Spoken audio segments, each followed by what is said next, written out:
It's Mejia May. What's up, everybody? My name is Danny Mejia, aka Mejia Made. Today, I'm back with another breakdown video. I'm gonna be breaking down how to make a West Coast beat, but I'm gonna also be showing y'all how a good bass line can transform your beat and make it a lot more interesting.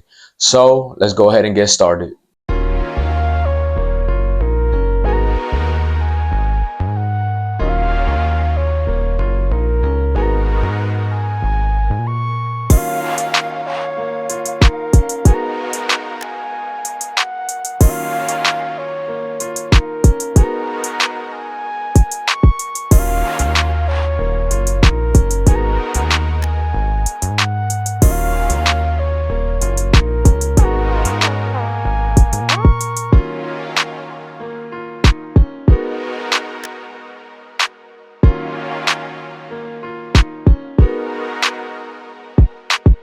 All right, y'all, so that was the beat right there. As y'all can hear, it's a little bit of that Larry June type of vibe. So let's go ahead and get started with this breakdown. We're gonna go ahead and start off with the drums. I already soloed them. Let's listen to what they sound like.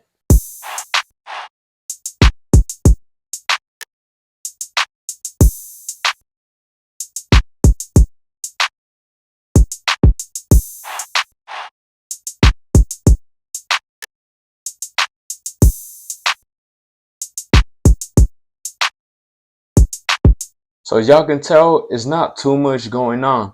Let's go ahead and solo each drum, each percussion, and let's see what each one of them is doing. So first off, we'll start off with the clap. Next up, we got the kick.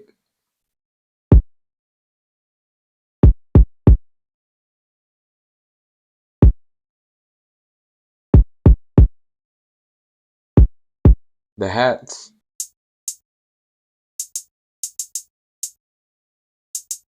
And then on the downbeat, we got these open hats right here.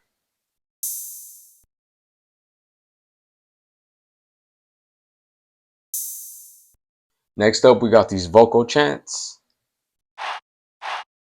And then finally, we have this percussion. So once again, just so we can hear what each sound is doing.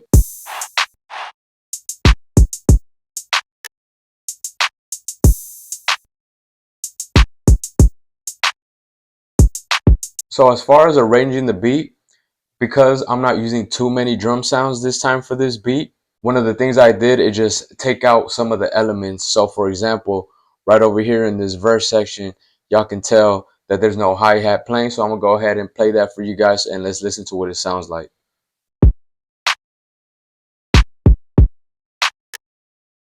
So for that section, I really just wanted to let the instrument shine a little bit more. So what I did was take out a lot of that percussion that started off in the first chorus section. And then as you guys can see, once it starts getting to the second part of the verse, that's when a lot of that percussion starts to come back. So those were the drums. Next up, we got the piano.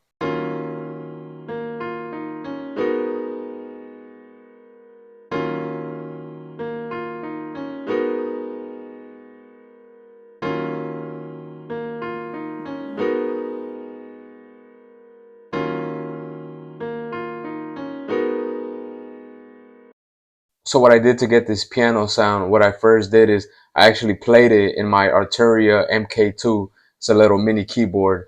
Next up, what I did, I consolidated the piano, which basically means I rendered it out into audio so that I can then pitch it down to semitones. So let's go ahead and go into the piano roll to listen to what the piano originally sounded like.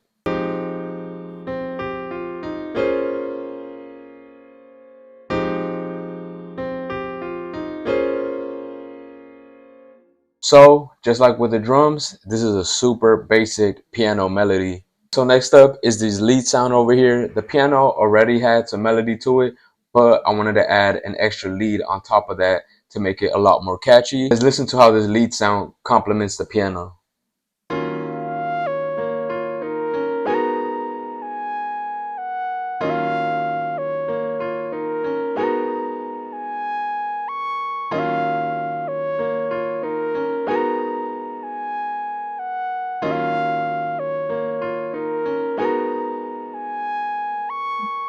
So as you guys can hear, it has that extra element of melody, but also fills out a lot of that empty space that is not playing in the piano as far as melody goes. So let's go ahead and see what VST I use for this sound. So for this lead sound, I use none other than my favorite plugin of all time, Diva. I use the HS High CS Solo preset.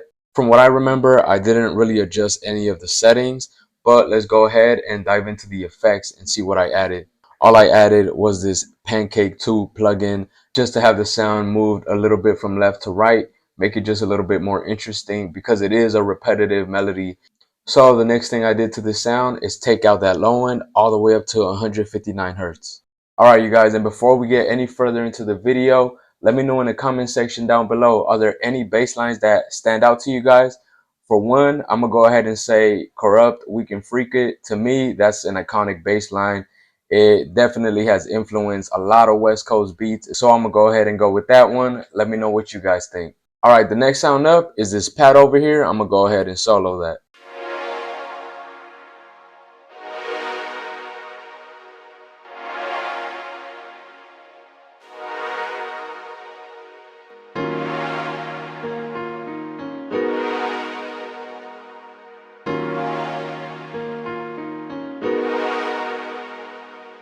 So for the pad, I really just needed an extra layer to add on top of the piano. I just think they mesh really well together, and the pad also fills out the piano really nicely. So for the pad, I used two effects, one of them being an EQ. As we can see over here, I deducted the bottom end all the way up until 490 and some of that top end all the way down to 2902. The next plugin I added, I really just wanted to make the pad a little bit wider, so I used this stereo imager by Waves, and I boosted the width all the way up to 1.20 degrees. The next sound I added is this little lead sound. I really just wanted to act as a transition sound, so let's go ahead and hear it.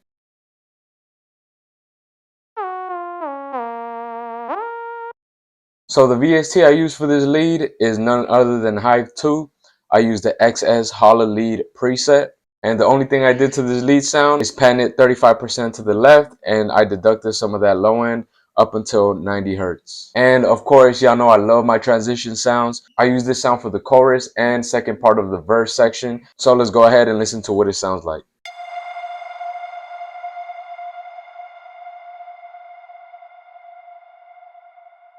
And I really didn't need to add any effects to it. All I did was deduct some of that low end. All right, you guys, and finally we made it to the bass, which personally for me, for this beat, I think it's the most important part of the beat. As y'all could already tell by the breakdown, the drums are really simple. For the most part, all the instruments are very basic and simple. And the bass line to me just added a whole lot of more rhythm to the beat. It made it a lot more interesting. So let's go ahead and listen to what it sounds like solo.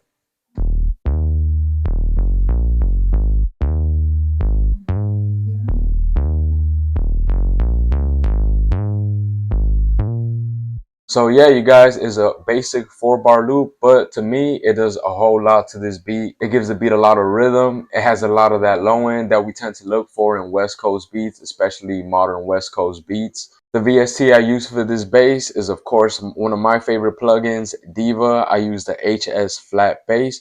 Let's go ahead and dig into the effects. So one of the main effects I use for this bass line to beef it up and give it a lot more low end is R Bass by Waves.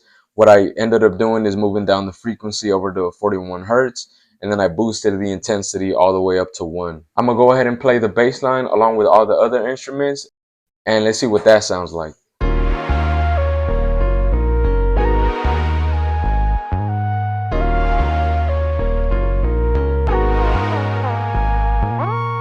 So yeah, guys, I really just want to end the breakdown by saying that a very solid bass line can do a lot for your beat, especially in modern West Coast beats. I've been hearing a lot of 808s. I put 808s in some of my most recent beats. But next time you try to go reach for that 808, go ahead and try a synth bass instead.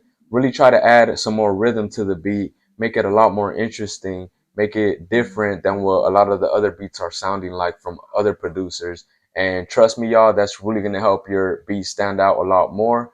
It's going to make your beat a lot more interesting, and it's also going to make it unique. You know, when I think of really solid West Coast bass line, for those of y'all that haven't already heard the song, I mentioned it earlier in the video. Y'all go listen to Corrupt, We Can Freak It. That's one of my favorite West Coast bass lines of all time. It's super iconic.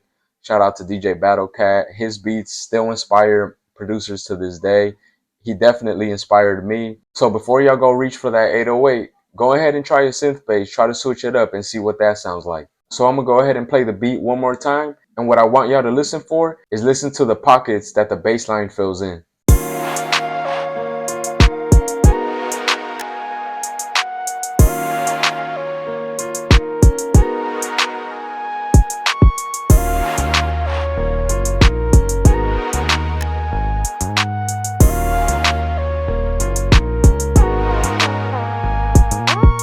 All right, you guys, and that was it for this week's beat breakdown. That's how y'all can make a West Coast beat. But even more than that, just how it says in the title, that's how you can make your bass line sound a lot more interesting. So if you guys gained any type of insight from this video, please leave a comment, please subscribe. It's really going to make the channel grow a lot faster. I really appreciate you guys. If you guys are new to the channel, I do 2 beat breakdowns once a month. I also do a sample flip challenge, and I also break down my samples. So that's 1 new video every week. I really appreciate you guys. Have a good one.